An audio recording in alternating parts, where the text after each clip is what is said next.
Hi everyone, and welcome back for week 2 of our summer stitch sampler.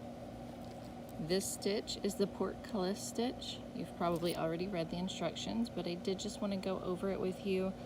There's one part that is a little bit tricky, and we're just going to review through a row so you can figure out those particular instructions. So if you are doing this as a standalone stitch, I have added 3 border stitches. You'll see those in the knit 2 in the beginning and the knit 1 at the end of row 1. So if you're working this for another project and want to add it, be sure and add that knit 2 together that's before the star, the asterisk, and be sure and add the knit 1 yarn over knit 1 into 1 stitch and the knit 2 together at the end. Those are actually going to frame up, and make sure you have the same number of stitches from row to row, because the knit 1 yarn over knit 1 is a double increase, and then the 2 knit togethers are single decreases, so you'll make sure you have the same number of stitches from row to row. And then row 2, you'll just purl all of them, so you won't have to worry about accommodating any that way. Okay, so let's get started on row 1. My yarn's a bit tangled, sorry about that. I'm working with some rather unwieldy needles as well. So, whoops, I've already dropped a stitch. Let me pick this guy back up. Ooh. There we go. Okay. So as you can see, I'm just running my yarn up the side. I'm not cutting between colors, and it's working pretty well so far. So you can do that. There's no need to snip and weave in, you know, a ton of ends for this particular week. So row 1, we're going to knit 2. These are just our edge stitches for the border that we're going to be working in week 13. Okay, so we've knit our 2. Looks like this guy was dropped as well. Knit 2 together. So with that, it's just like working 1 knit stitch, but you're doing 2 together. It's going to give you a sliding decrease. Like I said, these aren't the best needles. My stitches get caught down here at the transition, so you'll see me working with that quite a bit. Okay, so this is the tricky stitch.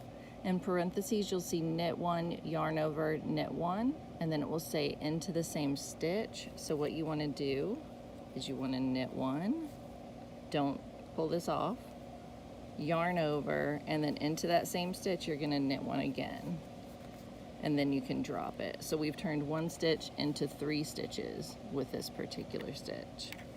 And what that does is that creates the O that you see here is the yarn over, and the stitch is kind of flaring off to the side. So that's the look we're going for. Okay, then we're gonna slip 1. We're going to knit 2 together again, and pass our slip stitch over, and then we're gonna keep going.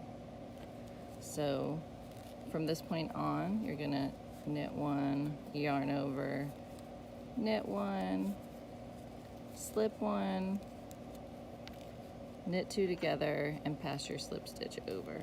Oof, like I said, these are some rough needles to work with.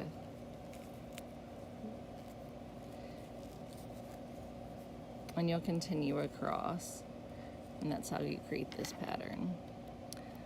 So it's 2 rows. You're gonna do 2 rows in this watermelon color. The second row is all purl. When you come back to the end, you can run the color up the side, as I said.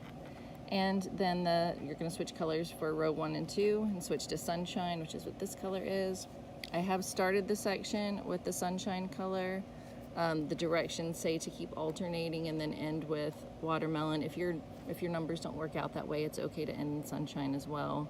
And then you are going to work 2 additional stockinette stitches, just like you did or stockinette rows, just like you did at the beginning, to kind of create that frame up of the section. So if you have any questions, you can leave them in the comments, and otherwise I'll look forward to seeing you in the Facebook group, answer any of your questions there, and I will see you next week for week 3.